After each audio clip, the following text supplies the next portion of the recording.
আপনি বলছেন আপনি সংস্কার করবেন, কিসের সংস্কার? এনসিপি কে ক্ষমতায় আনার সংস্কার, এনসিপি কে ভালো করার সংস্কার। দেখুন, এনসিপির প্রতি আমাদের দুর্বলতা আছে। এই যে বৈষম্য বিরোধী ছাত্র আন্দোলন, এদের প্রতি আমাদের দুর্বলতা আছে। আমি ব্যক্তিগতভাবে চাই, যদি এত বড় একটা সংসদ সামনে আসবে, তারা যদি ঠিক করে পলিটিক্স করে সামনে আসতে পারে, I'll be more than happy. And আমি শিওর আমার এখানে যারা বসে আছে তারা হবে। কিন্তু তারা যে প্রথম থেকে প্রত্যেকটা রাজনৈতিক দলকে আক্রমণের মুখে রেখেছে। এই যে একটা কথা তারা বলে যে বিএনপি আওয়ামী লীগ মুদ্রার এপিট আর ওপিট, আমরা আর আওয়ামী লীগরা বা অন্যান্য দলরা আমরা নাকি মুদ্রার এপিট আর ওপিট। ওনারা কোন কারণে এই কথা বলে? আজকে কি বিএনপি বাংলাদেশে 1400 লোক হত্যা করেছে? বিএনপি কি লক্ষ কোটি টাকা পাচার করেছে? বিএনপি কি 3টা জাতীয় সংসদ নির্বাচন, দিনের নির্বাচন রাতে করেছে? মাথায় রাখতে হবে, আওয়ামী লীগ কোনো রাজনৈতিক দল না। Awami League is a criminal enterprise. BNP আর আমরা রাজনৈতিক দল। আজকে বিএনপিকে আমি ধন্যবাদ জানাই যে বিএনপির মতো এত বড় একটা রাজনৈতিক দল, হয়তো ইলেকট্রাল রেটে আমরা ওরকম ইম্পর্টেন্ট নাও হতে পারি, কিন্তু রাজনীতিতে হয়তো আমরা রেলিভেন্ট। আজকে বিএনপি 31 দফা করার সময় আমাদের সাথে কথা বলেছে, আমাদের কাছ থেকে অনেক ধরনের অ্যাডভাইস নিয়েছে।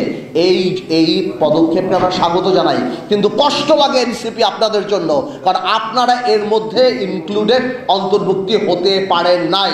আপনাদের দম্ভ, আপনাদের অহংকারের জন্য। মনে রাখবেন, সরকার চালানো আর সরকার নামানো এক জিনিস না। আজকে ডক্টর ইউনূস সাহেবকে একটা কথা বলতে চাই আমরা। ইউনূস সাহেব, আপনার ক্ষমতার উৎসকে, আপনার ক্ষমতার উৎস জনগণ। যেহেতু সংসদ নাই, আপনার ক্ষমতার উৎস আমরা, রাজনীতিবিদরা, সুশীল সমাজরা, ব্যবসায়ীরা। আজকে আপনি যে সংস্কারের কথা বলছেন, সাধারণ মানুষের কি সংস্কারের একটা প্রস্তাব আপনি নিয়ে আসছেন? আজকে 28 লক্ষ মানুষ চাকরি হারিয়েছে বাংলাদেশে, ওই তার সংস্কারের তো কোনো কথা বলে নাই। আজকে ব্যবসায়ীরা হাহাকার করতেছে, এনবিআর দিয়ে এবং বিভিন্ন সংস্কার দিয়ে তাদেরকে শেষ করে ফেলাচ্ছে, গার্মেন্টস বন্ধ হয়ে যাচ্ছে, ওই তাদেরকেও কথা বলার কোনো জায়গা নাই। আজকে নূর এখানে বসা, নূর জানে ইউনূস সাহেব যখন ক্ষমতায় আসছিল, আমরা প্রথমে যে বলেছিলাম আপনি রাজনৈতিক বা জাতীয় সরকার করার দরকার নাই, তবে অন্তত পক্ষে আপনি 4-5 জন উপদেষ্টা নেন যাদেরকে মানুষ চিনে, যারা মানুষের সাথে আপনার মাঝখানে যে দূরত্বটা সেটা পৌঁছাতে পারে। কিন্তু আপনি আমাদের সেই কথা শোনেন নাই। আজকে আপনার যে উপদেষ্টারা আছে, তাদের অর্ধেক উপদেষ্টার নাম বাংলাদেশের মানুষ বলতে পারে না। তারা জানে না যে তাদের ভাগ্য কার দ্বারা নির্ধারিত হচ্ছে, কার দ্বারা ঠিক হচ্ছে। আপনার আরেকটা সোর্স অফ পাওয়ার ছিল কারা? আপনার আরেকটা সোর্স অফ পাওয়ার ছিল, যেটা আমার ভাই রাশেদ বলে গেল, যে আর্মি। আজকে কেন আর্মির এইভাবে কথা বলতে হয়? আর্মির সাথে দূরত্ব কে সৃষ্টি করেছে? রাজনৈতিক দলের সাথে দূরত্ব কে সৃষ্টি করেছে? আজকে অনেকে আমাকে জিজ্ঞেস করে, পার্থ ভাই আপনারা ডিসেম্বরে নির্বাচন চান না? ডিসেম্বরের কথা তো আমরা বলি নাই। আপনি বলেছেন ইউনূস সাহেব জাতির সামনে ডিসেম্বরের কথা, আমরা বলেছি আপনারা সেই ওয়াদা আপনি রাখেন। আমাদের মুখ থেকে ডিসেম্বরের কথা আসে নাই। আজকে করিডোরের কথা শুনে কনফিউশন কে ক্রিয়েট করেছে? আমরা তো কনফিউশন ক্রিয়েট করি নাই। এই করিডোরের ইস্যু ইউনূস সাহেব আপনি নিয়ে আসছেন। আজকে কষ্ট লাগে, আপনার প্রেস সচিব বলে নির্বাচন কবে? জানুয়ারিতে হতে পারে, ফেব্রুয়ারিতে হতে পারে, মার্চে হতে পারে, এপ্রিলে হতে পারে। এটা কোনো ধরনের কথা? আপনি জাতিকে কি একটা লটারির মধ্যে ফেলে দিবেন যে আজকে আপনি বলছেন আপনি সংস্কার করবেন, কিসের সংস্কার? এনসিপি কে ক্ষমতায় আনার সংস্কার, এনসিপি কে ভালো করার সংস্কার।